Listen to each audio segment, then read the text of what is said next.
The baby gorilla didn't understand why the lion cub wouldn't move.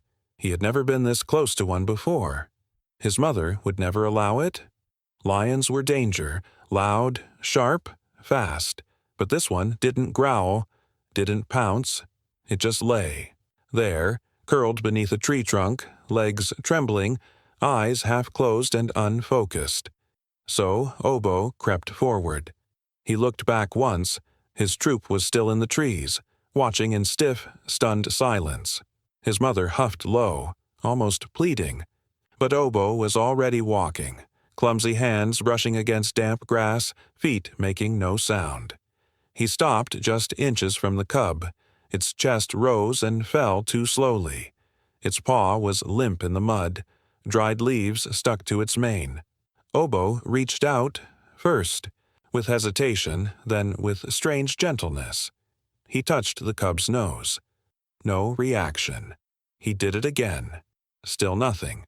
So he pressed his forehead to the cub's cheek, the way young gorillas do when they want to comfort a sibling. He waited, still, soft, confused. Then everything changed. A roar ripped through the forest so violently that Obo fell backward, eyes wide, chest pounding. He scrambled behind a root but didn't run. None of them did, because the lioness had returned. She emerged from the shadows like a storm held together by muscle and fury. Her shoulder was slashed, fur wet, eyes wild with something far deeper than rage. She saw her cub. Then she saw him. Obo froze. For one agonizing moment, time didn't move. Her body stiffened, claws flexed. The sound she made wasn't just a growl. It was grief, wrapped in warning, the kind that echoed from a place deeper than instinct. Obo didn't breathe. He didn't run. He stayed right where he had fallen, arms across his belly, tiny hands shaking. Then Mara didn't strike. She lowered her head slowly, eyes narrowing, nostrils flaring. She sniffed the cub, then the spot where the gorilla had touched him. Her breath slowed. Her tail lowered. The fury didn't leave her, but something else slipped in beside it. Recognition. She stepped over the cub and nudged him gently with her nose. Once, then again. He let out the smallest of sounds, a soft mewl, weak but alive. His paw twitched. Mara's entire body dropped beside him. She licked the mud from his mane, each movement deliberate, trembling with relief. Obo peeked around the tree root, still shaking. He saw something then that would stay in his young mind forever. The lioness, silent now, wrapped around her cub. Not chasing him, not growling, just holding. She didn't look at him again. She didn't need to. Obo sat down where he was and began gathering leaves. The forest, for once, didn't run from what it feared. It stayed to help. Mara lay completely still, wrapped around her cub's fragile body. She hadn't slept in over a day. Her back leg burned where the thorny vine had torn through her skin during the storm. Her ribs ached from the chase she didn't win, but none of that mattered now, because her cub was alive. She could barely believe it. When the river swelled and swept them apart, she had howled into the trees until her throat bled. She searched until her paws were raw. And when the morning came with no sign of him, she nearly gave up, until she caught his scent, faint, distant, and followed it here, and found him, with the gorilla child. She had nearly struck, instincts flaring through pain and panic, but the way that little thing touched her cub, it wasn't attack, it wasn't play, it was something else. It was care. She didn't understand it, but she couldn't deny what she saw. Now, as her tongue gently swept away dirt from her cub's face, she kept one eye on the trees. The troop hadn't left. They lingered above, quiet, watching. Their leader, an aging silverback with streaks of white in his fur, hadn't moved. His expression was unreadable. He didn't seem afraid. That unsettled her. Nothing ever stayed this close to a lioness and her cub, especially not prey. But they weren't behaving like prey. They weren't posturing either. They were waiting. For what? She didn't know. The baby gorilla was back to gathering things. He placed a small leaf beside the cub's paw and looked up at her. Their eyes met. She could have snapped his spine in a heartbeat, but she didn't. Because when she looked into his wide black eyes, she didn't see foolishness or threat. She saw the same thing she felt in her own chest: worry. The cub stirred. Mara tucked him closer. His body was hot. Too hot. His paw twitched from the fever. He needed rest. Milk. And something else she couldn't give. She looked up at the gorilla troop again. They still hadn't moved. Neither did she. They stayed that way all morning. Apex predator and peaceful giants, separated by instinct, but bound. Now by something stranger. A choice. To share a space no species ever had. No growls, no charges, no blood, only a mother and a child. And those who chose not to run. By midday, the cub was breathing easier. Mara closed her eyes for a moment, head still resting beside his. She didn't expect what came next. A soft thump, right beside her paw. She opened one eye. The baby gorilla had left another leaf. This one round, green, covered in dew. A gift. She looked at it. Then at him. She didn't bare her teeth. She didn't chase him away. She simply let it stay. And that, for the jungle, was the beginning of something no roar had ever achieved. Understanding. The cub's paw moved again. Mara didn't miss it. Her head lifted instantly, eyes scanning his face, looking for signs that he was waking. Truly waking. But his eyes stayed shut, and his breath remained shallow, uneven. Still, it was something. She nuzzled his fur with her nose, gently adjusting him against her chest. Her body wrapped around him like a shield. Every bone in her still ached from the storm, but the tightness in her chest had loosened just slightly. He was holding on, and so would she. Obo inched forward again, slower this time, dragging a small bundle of leaves and grass with him. He placed it near the cub, then sat down and stared. Mara lifted her head. Their eyes met again. He didn't flinch. He didn't retreat. He just watched. And Mara, who had faced hyenas, jackals, even the rage of other lions, felt something she couldn't. Place, not threat, not confusion. Something else. Respect. The silverback, still seated high in the fig tree above them, let out a low huff and began climbing down. The troop murmured behind him. Not in fear, but with curiosity. Mara tensed, but didn't rise. She wouldn't leave her cub, not even for a fight. But the silverback didn't come close. He settled near the outer edge of the clearing, arms crossed. Over his chest, gaze fixed calmly on the lioness and her son. He didn't move closer. He didn't move away. Neither did she. The jungle stayed still, as if unsure what to do with this strange truce. Mara licked her cub's forehead and tried not to show how nervous she felt. His breathing was still too fast, his body too warm. He hadn't eaten since the storm, and she had no milk left to give. Her last meal had been 2 days ago. Even if she could hunt now, she couldn't leave him behind. She was trapped between survival and motherhood. And then, once again, kindness came from where she least expected it.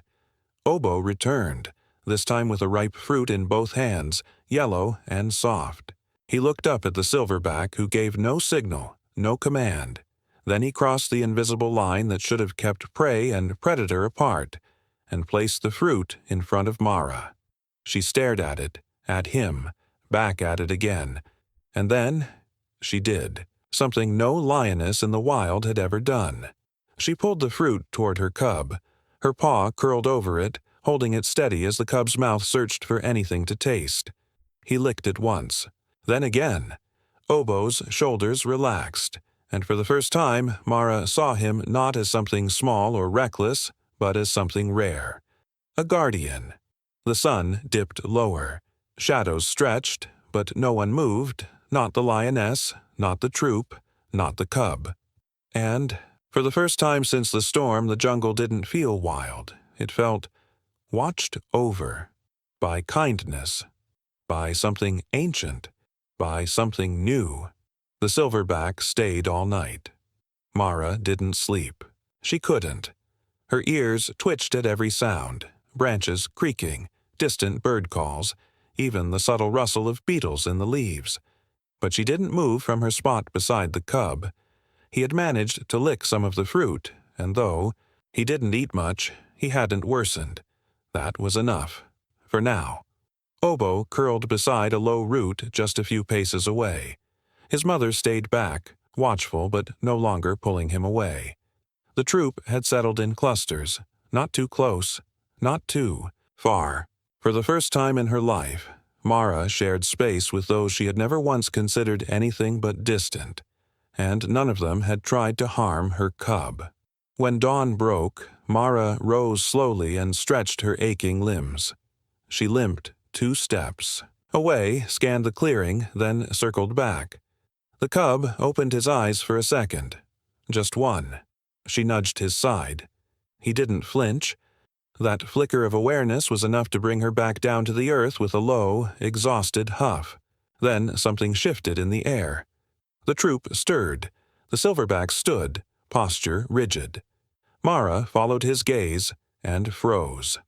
A noise was coming through the trees. Rhythmic, steady. It didn't belong to any animal. It was the sound of power, weight, metal, humans. Mara's breath hitched. She backed away from the clearing toward the thicket edge, low and tense. Her instinct was to run, but the cub couldn't follow.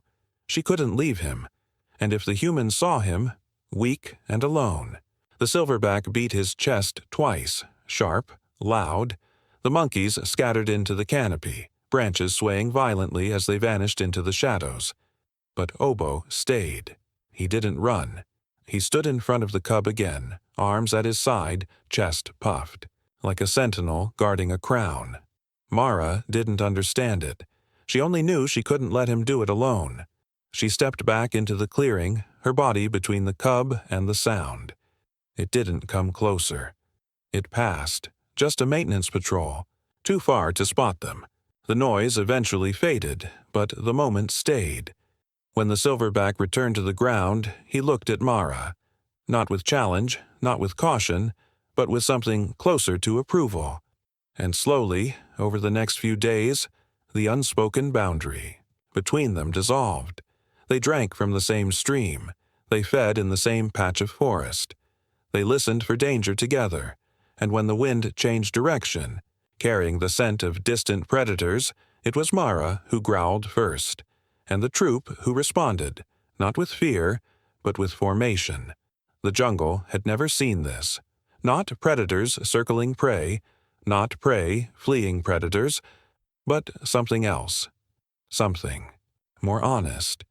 A pride that wasn't just lions, a family not shaped by blood, but by choice. And that choice, made every day through shared ground and silent respect, became stronger than instinct. It became something sacred. The cub took his first real steps the next morning. They were clumsy, wobbly, but they were his. Mara stood nearby, tense, her muscles twitching with every misstep. She didn't help him. Not yet. She just watched, her eyes wide, her breath held between hope and fear. Obo, already perched on a low branch, squealed with excitement and thumped his tiny fists against the bark. The cub flinched at the sound and turned toward him. Obo slid down the trunk with a chirp and bounded over, stopping just short of the lion cub's paws. The two locked eyes. The cub's ears twitched. Obo slowly reached forward and touched the cub's nose. Again, just like that first day. This time, the cub leaned forward and sneezed. Obo burst into a series of delighted grunts bouncing in place. The troop watched from a distance, murmuring low in surprise. One of the older females began to hoot nervously, but the silverback raised a hand just once, and the clearing fell silent. Mara didn't move. She could have stopped it. She could have pulled her son back to her side, but she didn't. she let it happen. Obo turned and ran a short loop around. The cub then plopped down dramatically on his rear. The cub blinked once. Then, staggering, he followed. It wasn't play, not fully, not yet, but it was something like it. Something gentle. Something new. Obo reached down and scooped up a stick, tapping it against a rock. The cub sniffed it, swatted once, missed, and fell sideways. Obo paused, worried, but the cub let out a small huff. Half. Growl. Half breath. Obo took that as a yes, and just like that, they began again. An hour passed. Then 2. The cub grew tired and curled beneath a patch of sun-drenched leaves. Obo stayed near, occasionally glancing up at Mara, as if asking permission to remain. She didn't growl. That was enough. Later, when the sun was high and the air thick with silence, the cub whimpered in his sleep. Mara was at his side in seconds. Obo sat near his back, uncertain. Then, without thinking, he reached out and placed a flat palm between the cub's shoulder blades. The cub settled, and Mara didn't move him away. That night, the troop gathered closer to the pride than ever before. And at the center, under stars that shimmered between heavy clouds, a lion cub and a baby gorilla slept back to back. 2 species, 2 hearts, 1 bond. A connection that defied rules. Because kindness doesn't wait for permission. It simply acts. And in that sacred clearing, kindness was rewriting everything. Mara hadn't eaten in 3 days. She could feel it in her joints, in the sharp ache of her wounds that hadn't fully closed. The strength she used to rise and hunt was gone. Her limbs shook when she stood. Her breath came shallow. But her cub, he was stronger now. His fever had broken. He played in short bursts. He walked. He drank from the stream. But he needed more. He needed food, and she had none left to give. She waited until just before sunrise, when the forest was quiet and the troop still asleep. She nuzzled her cub's side gently, then licked his forehead, letting her tongue rest there a little too long. The cub stirred, blinked up at her, then curled. Back down. She turned and limped into the trees. The pain made her slower than she liked. Her paw dragged. Her stomach growled. Still, she pushed forward. She didn't know where she was going. She just knew she had to bring back something. Anything. Even a small kill. Something to keep her cub's strength from slipping away again. But the forest was too still. No prey. No sense. No opportunity. She collapsed after only an hour, her ribs heaving, her claws digging into the dirt just to stay upright. Her body trembled. She was out of time. She pressed her head into the cold earth and closed her eyes. For the first time in her life, the wild no longer feared her. It pitied her. Then, soft thumps in the underbrush. She snapped her head up with a growl. Timu, the old silverback, stood there.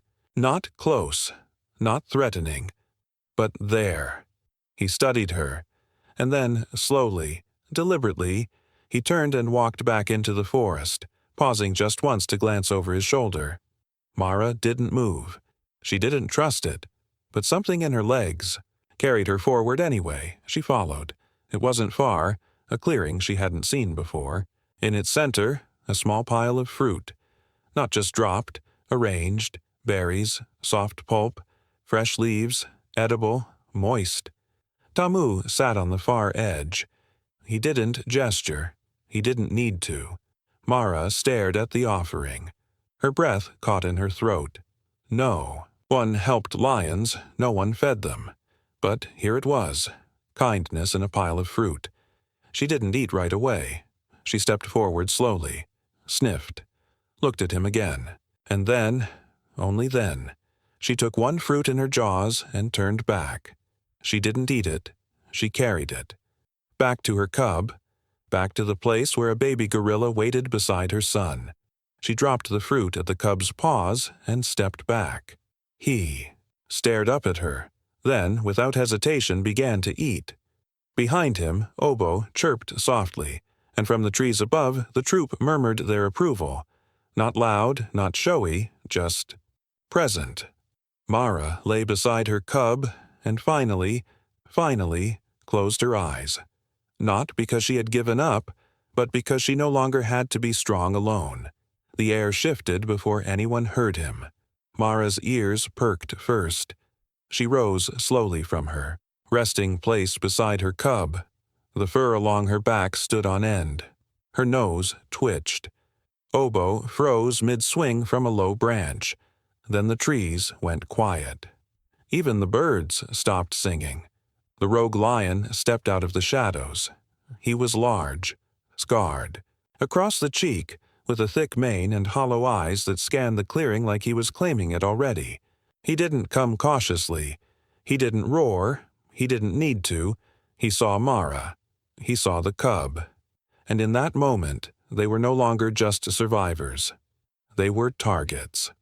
Mara moved between the rogue and her son without hesitation, lips curled back, in a warning snarl. Her body still hadn't fully healed. She limped as she stepped forward, but there was no weakness in her stance, only resolve. The rogue began to circle. He knew what this meant. A cub without a pride. A lioness alone. He had done this before. It was nature's law. Kill the young, take the mother, claim the territory. He growled once. The cub whimpered behind Mara. Then a blur shot from the tree. Oboe landed hard in front of the cub, arms wide, chest puffed, eyes fierce. He let out a shriek that echoed through the clearing, tiny, defiant, wild. The rogue flinched. Mara's breath caught. It wasn't the sound that stopped the rogue. It was the message. Oboe didn't move. He didn't run. He stood between the lion cub and death with nothing but his tiny frame and unwavering courage. It wasn't instinct. It was love. The rogue blinked once, confused. Then Mara lunged. Her roar ripped through the jungle, louder and deeper than she had ever roared before. It wasn't for dominance. It wasn't for survival. It was for everything they had built. She struck the rogue with everything she had left. Claws, teeth, fury. The clearing exploded with sound and motion. Dust. Fur. Screams. The troop shrieked from above, panic flooding the canopy. Tamu stood on his branch, fists clenched, eyes fixed below. Oboe scrambled backward, the cub behind him, both frozen in place. Fight didn't last long. Mara drove the rogue back, her body bleeding again, panting, eyes wild. He hadn't expected resistance. He hadn't expected this. He backed away slowly, tail low, blood dripping from his shoulder. And then he was gone. Silence returned. Mara stood trembling, chest heaving, barely upright. She turned. Her cub ran to her and buried his face into her chest. But it was Oboe who broke. First. He toddled forward, arms reaching up, not in fear, but in relief. And Mara, bloodied and exhausted, lowered her head toward him. Their foreheads touched. Just once. The jungle didn't cheer, but it didn't need to. Because for the first time in that clearing, something stronger than instinct had been proven.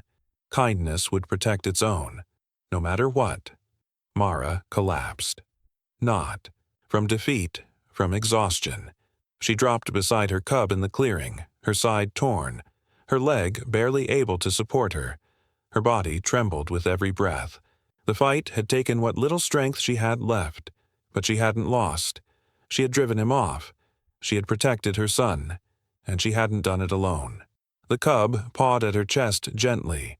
She blinked down at him, her face softening. He was safe. That was all that mattered. Then Oboe came close. Careful now, tentative. He sat beside her shoulder, so small in comparison, his brow furrowed with worry. He looked to the blood on her fur, to the torn patches on her back, then back to her eyes. Mara didn't move. She let him stay. Tamu emerged from the canopy moments later. The rest of the troop followed, slowly, cautiously. Not out of fear, but respect. They had seen something impossible, a lioness defending not just her cub, but them. For a moment, predator and prey didn't exist. There were only survivors. The troop formed a circle, not around their own, but around her. Quiet, protective, a kind of vigil. Obo stayed closest, pressing himself against the lioness's side like a cub who belonged. And Mara didn't flinch. The cub nestled under her chin, purring faintly.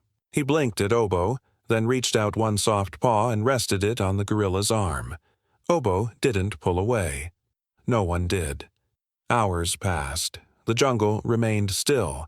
A young gorilla approached and placed a cluster of healing leaves near Mara's paws. Another brought water in a curled piece of bark. Tamu didn't stop them. He didn't command them. He simply watched as the kindness his troop had once shown was now returned tenfold. Because they knew. This wasn't an alliance of necessity anymore. It was something deeper. They were no longer two worlds awkwardly sharing a clearing. They were one, bound by what they had risked for each other. Later that evening, the sky turned gold. Birds returned to the branches. Insects resumed their quiet hum. A breeze swept over the clearing, not a chill, but a breath. As if the forest itself was exhaling, relieved, Mara lifted her head. She looked to the trees, to the troop resting in their nests, to Obo curled beside her son, then to the empty space where the rogue lion had disappeared. She had won. But she had also changed, because once she would have chased them all away, killed if needed, defended out of instinct and blood. Now she defended something else, a truth she could feel in her bones, that kindness could be strength, that love could cross boundaries written in claws and silence, that family wasn't just who you bore. It was who stood with you when the wild turned against you. And in that moment, beneath the stars that blinked between the trees, the jungle finally knew peace. Not because the danger was gone, but because compassion had stayed. The next morning came gently. No roar, no warning call. Just the slow shift of light across the leaves and the soft rise of breath from bodies resting close together. Mara woke before the others. She lifted her head, careful not to disturb the cub, still sleeping peacefully against her front legs. The soreness in her side remained, but the pain no longer controlled her. She'd survived worse. This time, she wasn't surviving alone. Obo stirred beside the cub, rubbing his eyes. He let out a groggy chirp, then looked up at Mara. She blinked, once in acknowledgement. That was all it took. He beamed. Soon the others awoke too. The troop began to shift, slowly gathering fruit, picking leaves. No one spoke. They didn't need to. The rhythm of this strange new group had become natural. Unspoken cooperation, soft glances, no territory, no fear. Tamu approached with a bundle of bark-wrapped berries. He placed it near Mara, but didn't. Push closer. She nodded once, an unmistakable gesture of thanks, and began feeding small bits to the cub. He chewed, then purred. Obo clapped his hands in delight. Mara didn't growl. She simply let the joy be shared. Later that day, the cub rose and padded across the clearing, his steps more sure than before.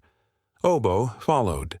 They wandered through a patch of sunlight together, side by side, their shadows tangled across the ground. They played. Obo offered a stick. The cub swatted it. The cub chased a butterfly. Obo chased the cub. And when they collapsed into a heap, breathing fast, paws and hands tangled, neither moved to pull away. Mara watched from the shade. She had never imagined this was possible. That her cub's first friend wouldn't be another lion, but a gorilla. The troop watched too, some still wary, some in quiet awe.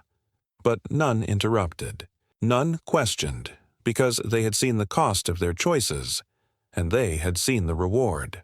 When the cub finally stumbled back to her side, panting happily, he brought Obo with him. The baby gorilla curled up beside them without hesitation, as if the space had always belonged to him. And maybe it did. Tamu settled down on the opposite side of the clearing.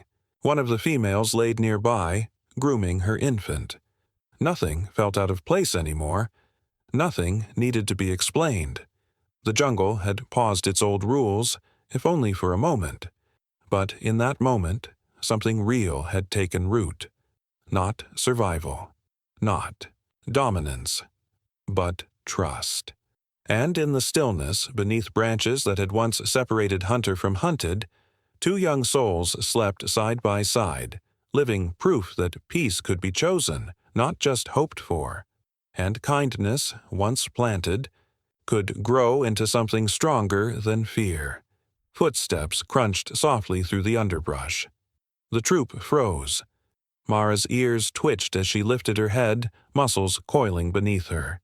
She didn't roar, not yet, but her body shifted between breath and warning. The cub stirred. Tamu rose silently and stepped in front of his family. No one moved. Even Obo stood tall as his little body could manage, right beside the lion cub he now saw as his brother. Then came the voice, soft, cautious. "It's okay," the ranger whispered. A man in khaki stepped into view, binoculars still in hand, another ranger behind him. Both froze when they saw what waited in the clearing. A lioness, still scarred but strong, laying in peace beside her cub. A baby gorilla curled into the lion's side like he belonged there, and above them, a troop of gorillas. Not running. Not afraid. Just present. The younger ranger inhaled sharply and reached for his radio. But the older man, gray in the beard, lines around the eyes, stopped him with one hand. "Don't," he said quietly. "Just look." They stood there in silence, watching something no lens had ever caught, no textbook had ever taught, no tracker had ever truly believed. Interspecies peace. Trust without reason. Love without blood. Obo looked up, blinking at the men, but didn't move. Mara's eyes flicked to them too. Sharp, aware, but she didn't growl, because she didn't sense danger. Not this time. The ranger slowly backed away, never turning his back. His voice was soft. "We're not supposed to see this. Let's not be the reason it ends." And then they were gone. Leaves folded back in place. The sounds of the jungle returned as if exhaling. The danger wasn't gone forever, but this time it had passed without claws, without cages. Obo turned back toward the cub, who pawed lazily at a beetle crawling near a root. Mara watched the trees a moment longer, just to be sure. Then she rested her head on her paws again and closed her eyes. Not every story needed interference. Some needed space. And what was growing here didn't need protection from the wild. It needed protection from the world that would try to explain it away. Because how could you explain a baby gorilla trying to wake a lion cub? How could you explain a lioness roaring not out of rage, but to defend a species that wasn't her own? You couldn't. You could only witness it, and if you were wise, you'd let it live. The sky was starting to change, not just in light, but in feeling. The troop began gathering things. Leaves bundled, fruit packed, little gestures that signaled one thing: migration. It was time. The season was shifting, and they couldn't stay much longer in one place. Even Obo felt it, but he didn't want to leave. He sat beside the lion cub, quiet, unmoving as the others moved around him.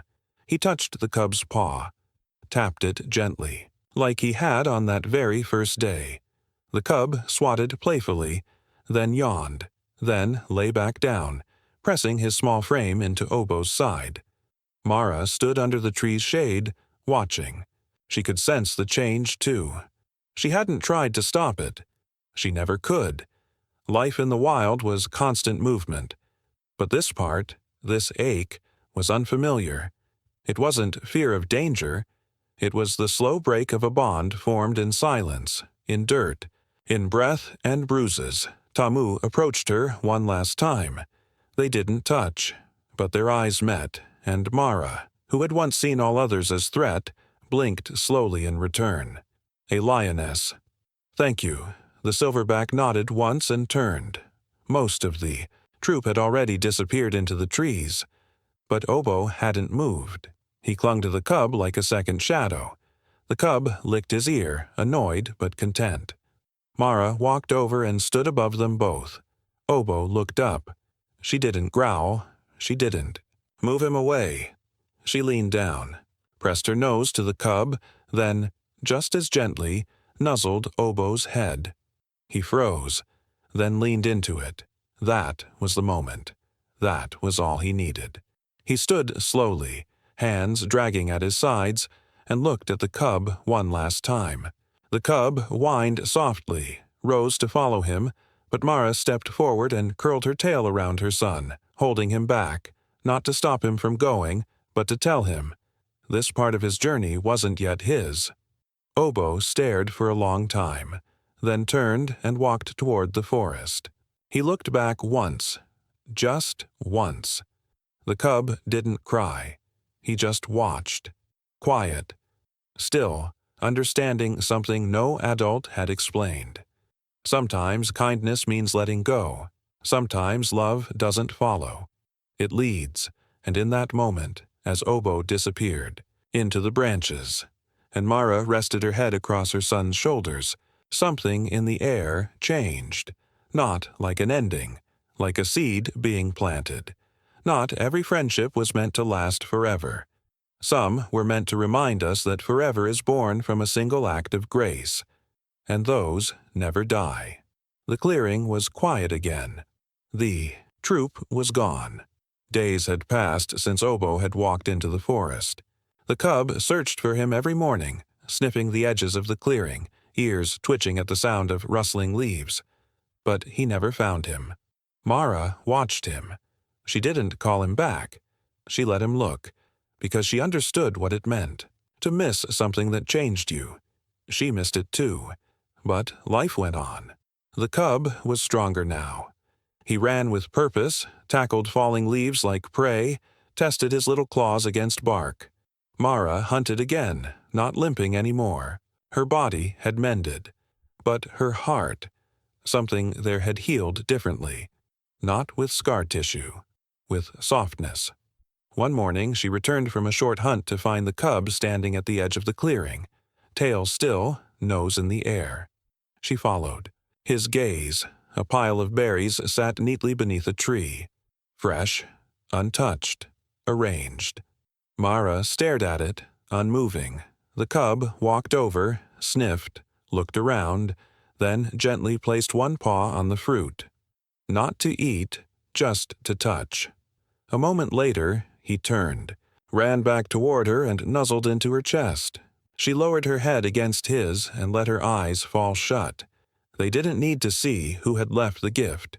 They already knew. The jungle around them had changed. The trees held echoes of footsteps that once ran together. The wind carried scents that reminded rather than warned. And every so often, at the edge of sound, there came the faintest hoot, one that didn't startle, didn't threaten. It reminded that what they had shared was real, and it lived on.